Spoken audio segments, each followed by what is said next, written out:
40 neutralisés, 40 fusils saisis. Deux nombres, une équation neuve. Pourtant, les images s'évanouissent et le Sahel respire autrement, sous un silence lourd qui pèse plus que 1000 communiqués, comme une mesure discrète de cohérence. Et si ce mutisme n'était pas un trou noir, mais l'indice que, sous l'autorité d'Ibrahim Traoré, le Burkina Faso a déplacé le centre de gravité opérationnel, imposant son tempo sans béquille extérieure à l'échelle régionale. Dans l'ombre des vidéos effacées, la souveraineté cesse d'être slogan. Elle devient méthode, mesurable, reproductible et trace une procédure qui tient dans la durée.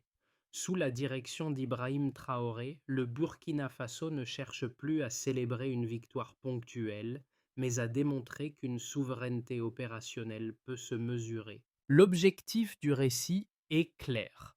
Comprendre comment une armée sahélienne, longtemps dépendante d'appuis extérieurs, parvient désormais à concevoir, conduire et conclure une opération sans tuteur. Le bénéfice pour le public est tangible.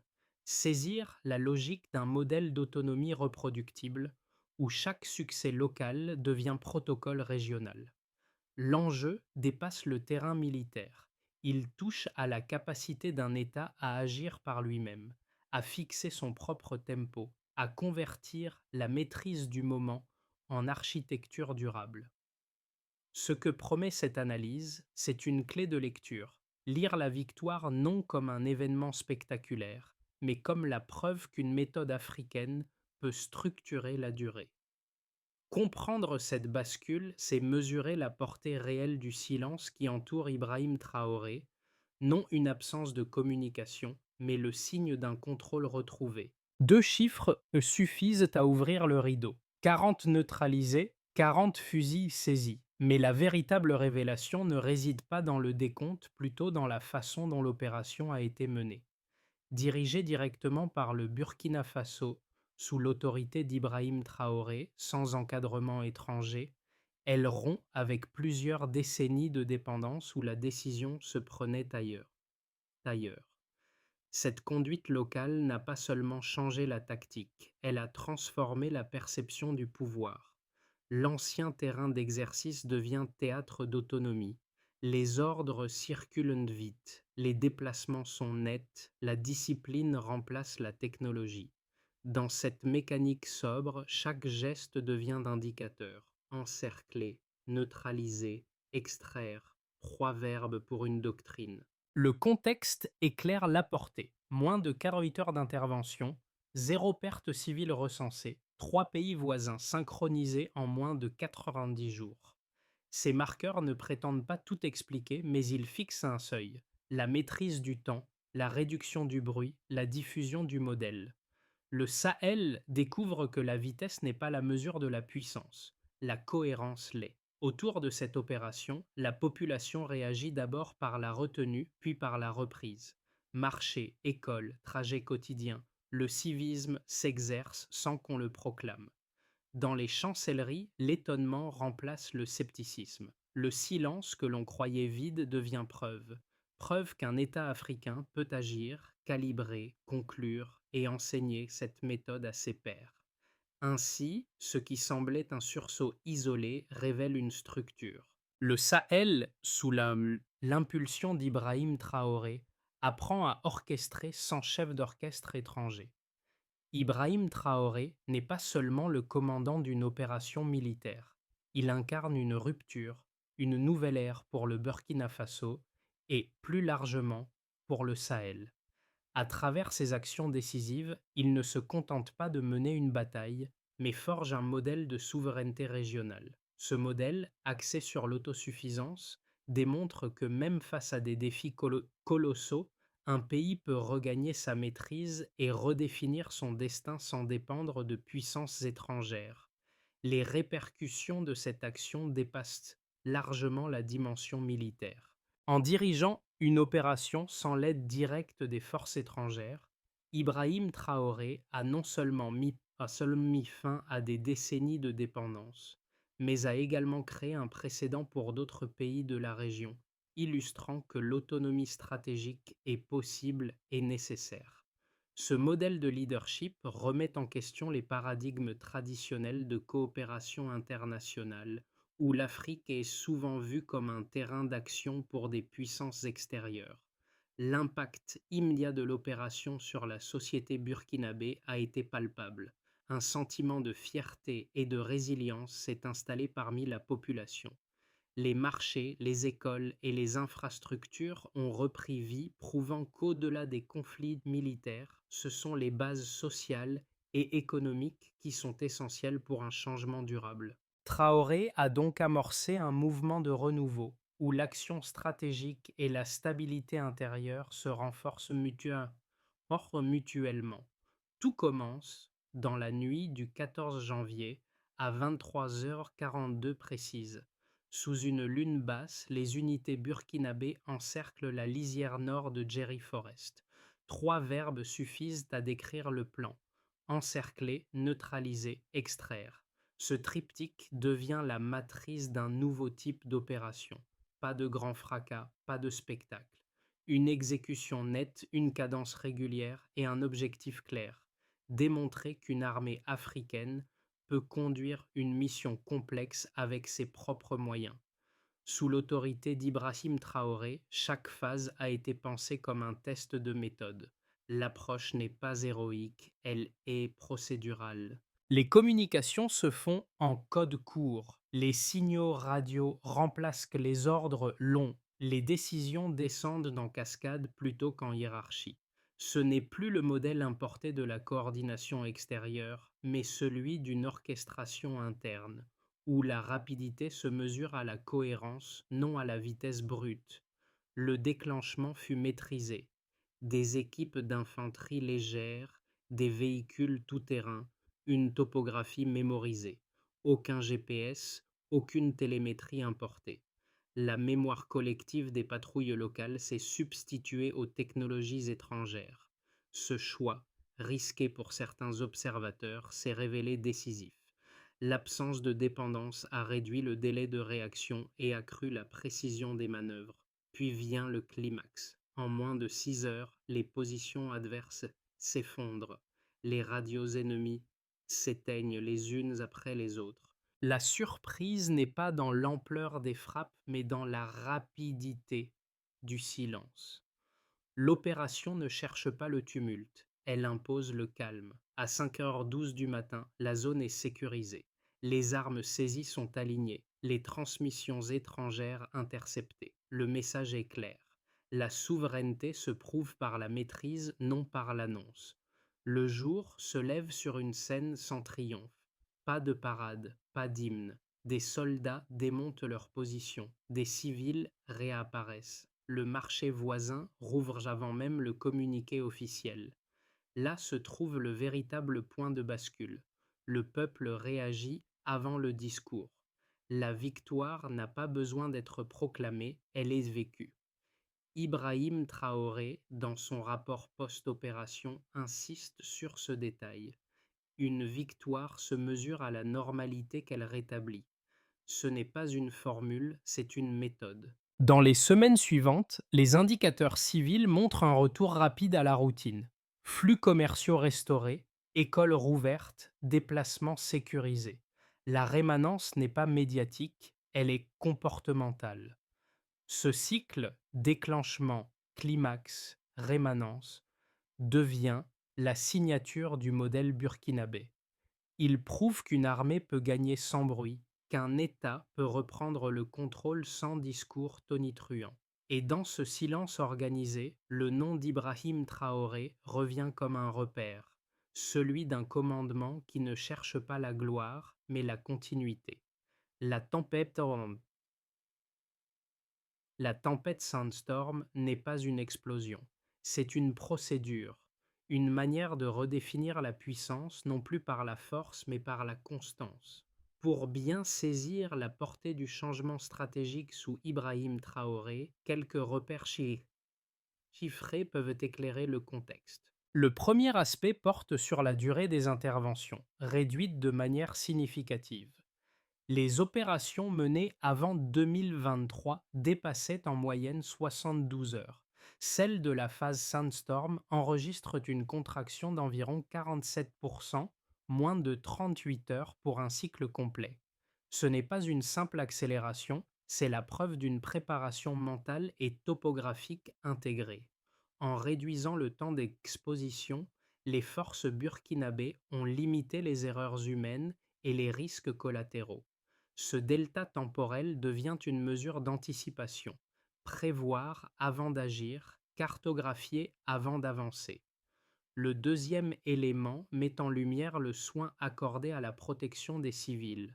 Sur la zone recensée, le taux de dommage collatéral est évalué entre 0% et 0,5%, un niveau historiquement bas. Là encore, la donnée ne vaut pas que pour sa rareté, mais pour ce qu'elle implique.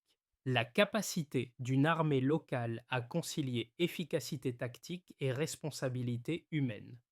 Ibrahim Traoré l'explique dans un entretien interne. La souveraineté, ce n'est pas tirer seul, c'est savoir quand ne pas tirer. Chaque manœuvre a donc été calibrée pour réduire le bruit, privilégier la maîtrise plutôt que la vitesse. Enfin, le troisième point souligne la diffusion rapide du modèle burkinabé dans la région. En moins de 90 jours, 3 pays voisins, Mali, Niger et Ghana, ont adopté des protocoles dérivés du schéma burkinabé. Logistique endogène, communication chiffrée, chaîne de commandement horizontale.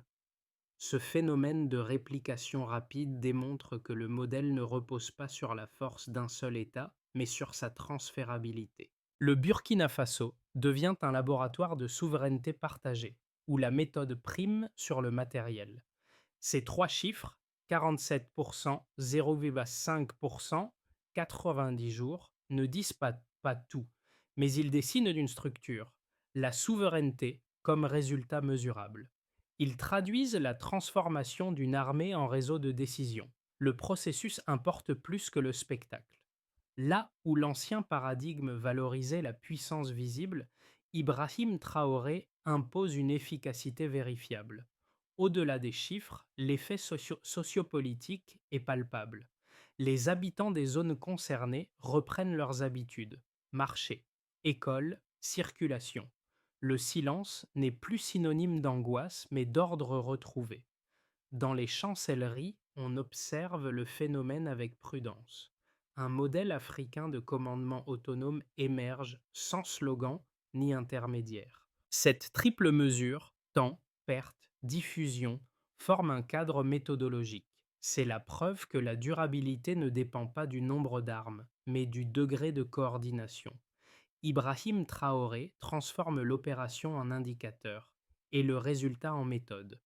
Ainsi, le Sahel ne cherche plus la victoire spectaculaire, il apprend à mesurer la stabilité. Et dans cette précision tranquille se lie la force d'une région qui écrit ses propres protocoles. Chaque transformation majeure attire ses sceptiques. Autour du modèle défendu par Ibrahim Traoré, deux objections dominent, l'une logistique, l'autre diplomatique. Les analyser, c'est mesurer la solidité réelle de la méthode burkinabé. Certains observateurs soulignent d'abord une fragilité logistique. Sans partenaires extérieurs, affirment certains experts, aucune armée sahélienne ne peut maintenir une cadence opérationnelle durable. Les infrastructures restent précaires, les pièces détachées rares, les budgets limités. Cette vision repose sur un paradigme hérité, celui d'une dépendance structurelle aux flux étrangers. Elle part d'un constat juste, la faiblesse matérielle, mais en tire une conclusion hâtive, l'impossibilité de durer. Or, l'observation du terrain nuance cette lecture. Les convois burkinabés, plus lents mais mieux planifiés, reviennent désormais intacts. La rusticité devient un atout, la lenteur une stratégie. Là où la modernité importée s'épuisait dans la maintenance, l'adaptation locale gagne en fiabilité. D'autres, en revanche, insistent sur le risque d'isolement diplomatique. Dépourvu de soutien international, le Burkina Faso risquerait, selon cette critique, l'asphyxie politique. Mais cette solitude a muté. Elle s'est convertie en coopération horizontale. L'Alliance des États du Sahel, AES, Burkina Faso, Mali, Niger, négocie désormais d'égal à égal, sans intermédiaire. Ce dialogue latéral a remplacé la dépendance verticale. Les échanges d'informations, la formation conjointe, la synchronisation des patrouilles régionales créent une interopérabilité inédite. Chaque pays devient maillon actif, non simple exécutant. La réponse d'Ibrahim Traoré est claire et pragmatique. Il ne nie pas les contraintes, mais les transforme. Ibrahim Traoré ne nie pas les contraintes, il les convertit. La limitation des moyens devient pédagogie. La pression internationale se transforme en catalyseur d'innovation. Dans sa doctrine, la souveraineté n'exclut pas la coopération, elle la redéfinit. La preuve, les indicateurs civils continuent de s'améliorer alors même que l'appui extérieur décroît. Ainsi, les deux objections fondent tant paradoxalement la robustesse du modèle. Il n'existe pas malgré la contrainte, mais par elle. Comme le dit Ibrahim Traoré, le silence n'est jamais une absence.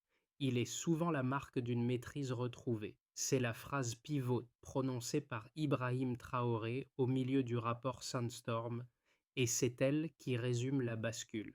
À ce moment précis, l'opération cesse d'être une simple réponse militaire pour devenir un modèle politique. La souveraineté ne s'affiche plus, elle s'exerce. Sous cette ligne, le Sahel change de visage.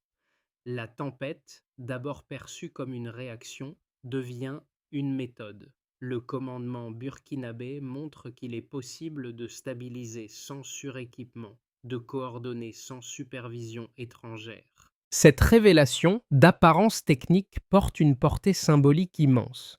L'Afrique peut se doter de ses propres protocoles sans attendre l'assentiment extérieur. Dans les chancelleries, ce silence ordonné inquiète. On s'interroge. Comment une armée sans sponsor majeur parvient-elle à produire de tels résultats immesurables? La réponse tient dans la constance.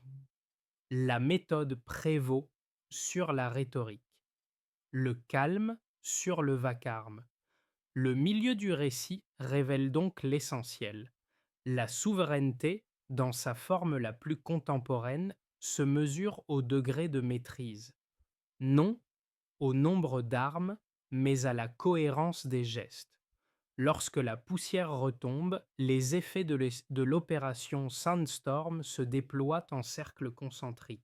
Ce n'est plus une victoire ponctuelle, mais une transformation systémique qui s'inscrit dans la durée.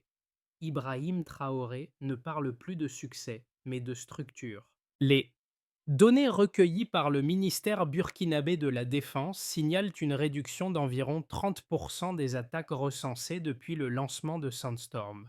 Les désertions ont diminué, les postes avancés sont tenus, les délais de réaction se sont raccourcis. Le pays cesse d'être perçu comme un champ d'opération. Il devient un espace d'expérimentation stratégique.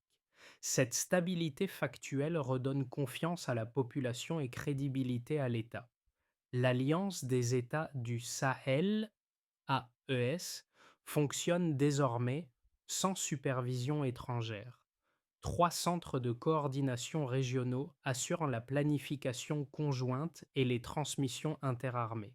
Les décisions sont prises à Niamey avant Paris, à Bamako avant Washington. Ce renversement des réflexes diplomatiques marque un tournant. L'Afrique de l'Ouest apprend à hiérarchiser ses propres priorités. Le retour à la normalité est palpable. Les marchés rouvrent, les écoles reprennent sans escorte, les radios locales diffusent des bulletins nationaux. Le civisme se vit dans la régularité. Aller au champ, rouvrir un atelier, circuler sans peur. Ce calme modeste devient la mesure du succès. Dans les entretiens menés à Kaya et Wahigouya, les habitants parlent d'une paix ordinaire, moins spectaculaire, mais plus solide. Ibrahim Traoré y apparaît comme un symbole discret de continuité. Non une idole, mais une équation entre action et persistance. Le modèle burkinabé inspire. Le Ghana et la Guinée testent des protocoles similaires. Le Bénin sollicite des échanges d'officiers. Le Nigeria réévalue sa coopération. La dissuasion ne s'importe plus, elle s'apprend. Ce glissement de paradigme modifie la carte diplomatique du Sahel. Ce qui hier était exception devient référence. Ces quatre strates se superposent et forment un axe unique. La souveraineté comme pratique quotidienne. La victoire n'a pas seulement réduit les menaces, elle a instauré une logique durable. Ibrahim Traoré résume ce cycle en une phrase: la paix ne se décrète pas, elle s'exerce. Dans le sillage de l'opération Sandstorm, trois trajectoires se dessinent pour le Burkina Faso et ses partenaires du Sahel. Chacune traduit d'une manière différente de prolonger la souveraineté opérationnelle qu'Ibrahim Traoré a érigée en méthode. Le plus probable, maintenir la coordination actuelle entre le Burkina Faso, le Mali et le Niger. Les routes logistiques se stabilisent, les flux économiques reprennent, les priorités s'ajustent. Réparer plutôt que conquérir, ancrer plutôt qu'étendre. Les bases avancées deviennent centres de formation conjoints, la doctrine s'unifie et la communication régionale s'épure. Dans cette version, la crédibilité repose sur la continuité. La souveraineté se prouve par la régularité du rythme.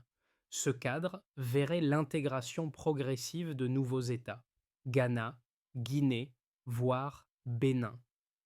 La doctrine commune AES deviendrait un outil de sécurité collective.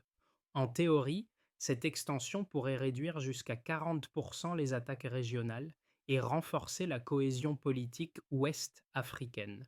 Mais elle suppose une discipline diplomatique rare et une constance budgétaire fragile.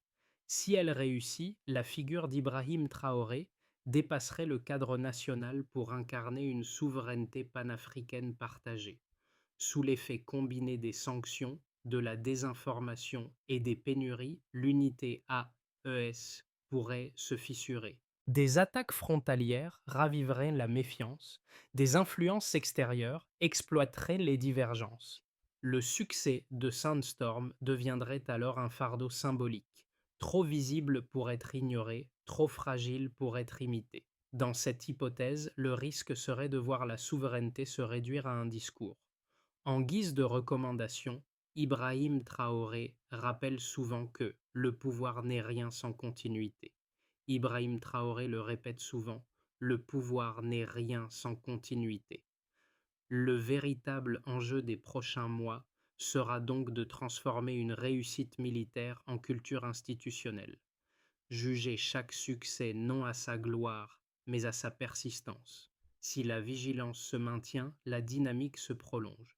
Sinon, elle s'érode. Au-delà des rapports officiels, la transformation initiée par Ibrahim Traoré se lit d'abord dans les gestes ordinaires. C'est là que la souveraineté devient tangible, dans les voix qui reviennent sur les marchés, dans les enfants qui reprennent le chemin de l'école, dans les artisans qui rallument leurs ateliers. Le changement ne s'impose pas par décret, il s'enracine dans la répétition du quotidien. À Oahigouya, un instituteur raconte la reprise des cours après 4 années d'interruption. À Kaya, des commerçants décrivent la réouverture des échoppes dès l'aube, sans escorte militaire. Ces scènes modestes traduisent mieux qu'un discours l'effet social du modèle Traoré. La peur s'efface au profit de la constance. La paix devient un rythme. Pour le spectateur extérieur, comprendre cette transformation, c'est comprendre que la souveraineté n'est pas qu'un acte d'État, elle est un apprentissage collectif. Chaque individu y participe, volontairement ou non. Dans les radios locales, on n'évoque plus la seule dépendance, mais la résilience. La jeunesse, longtemps spectatrice, documentait désormais les progrès. Vidéos de villages reconstruits, projets communautaires, initiatives civiques. Ce que propose Ibrahim Traoré, c'est une souveraineté incarnée. Non une idéologie, mais une pratique. Être présent, durable, cohérent. Dans un monde saturé de promesses instantanées, cette lenteur devient force. Pour le public régional, ce récit offre un miroir. Et si la stabilité n'était pas un miracle, mais une habitude à entretenir? C'est là que le modèle burkinabé touche le spectateur, dans sa simplicité reproductible, dans la possibilité qu'il ouvre pour chaque société de redéfinir la normalité à son échelle. Sous l'impulsion d'Ibrahim Traoré, le Burkina Faso et ses alliés du Sahel ont établi un plan commun articulé autour de plusieurs axes concrets. D'abord, il s'agit de sécuriser. Chaque poste militaire devient un centre de confiance communautaire. Chaque poste militaire devient un centre de confiance communautaire. La sécurité n'est plus une frontière, mais une présence. Elle se mesure à la durée du retour civil, non au nombre de patrouilles. Ensuite, il faut former. Un tronc commun d'instruction est instauré entre les armées sahéliennes. Un tronc commun d'instruction est mis en place entre les armées sahéliennes, avec pour objectif de former 15 000 soldats régionaux sous commandement mixte d'ici 2 ans. La compétence devient capitale stratégique. Puis vient la nécessité de produire, développer une logistique souveraine et réduire la dépendance extérieure. Développer une logistique souveraine. Accords bilatéraux entre Ouagadougou et Bamako pour réduire de 25% la dépendance aux importations militaires.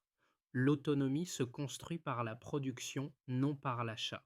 Un autre pilier consiste à connecter, relier routes, énergie et communication pour renforcer la cohésion. Relier routes, énergie et communication. Une souveraineté isolée s'érode. Une souveraineté connectée se renforce. Ce principe guide désormais les investissements civilo-militaires. Enfin, il faut mesurer, instaurer un suivi public régulier, fondé sur des indicateurs de sécurité et de stabilité. Instaurer un suivi trimestriel public basé sur 3 indicateurs: sécurité, flux économique et retour des civils. La transparence devient la nouvelle arme de légitimité. Ces 5 étapes forment une architecture de vérifiabilité. Un acte observé vaut mieux qu'un discours. Ibrahim Traoré insiste sur cette équation. Dans un environnement saturé de désinformation, mesurer, c'est approuver. Ainsi, la souveraineté cesse d'être un concept pour devenir une habitude collective, un processus reproductible qui s'apprend, se partage et se transmet. Le soir retombe sur Ouagadougou. Dans une cour poussiéreuse, un enfant trace au bâton le drapeau du pays tandis qu'un soldat nettoie son fusil à la lueur d'une lampe à pétrole. L'image rappelle celle de Jerry Forrest, la nuit où tout a commencé. Même poussière, même silence, mais plus la même peur. Sous le regard d'Ibrahim Traoré, la victoire n'est plus un spectacle. Elle devient un acte intime, un geste répété jusqu'à la précision. Chaque mouvement ordinaire se transforme en symbole de continuité. Ce que le monde appelait tempête se révèle en réalité une reconstruction, un effort patient, mesuré, presque discret. Le courage du Sahel n'a plus besoin de bruit. Il se manifeste dans la régularité, dans la discipline et dans la foi en soi.